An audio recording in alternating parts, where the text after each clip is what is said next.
padre y era pobre, y en la mina trabajó.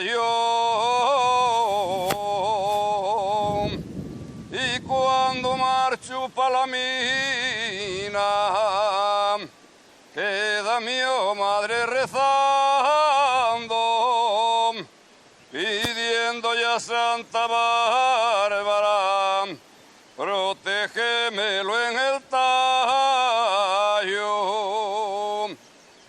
Ya no suenen los turullos en los pozos de carbón,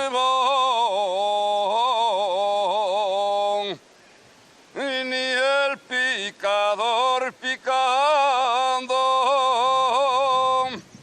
arrancando el oro negro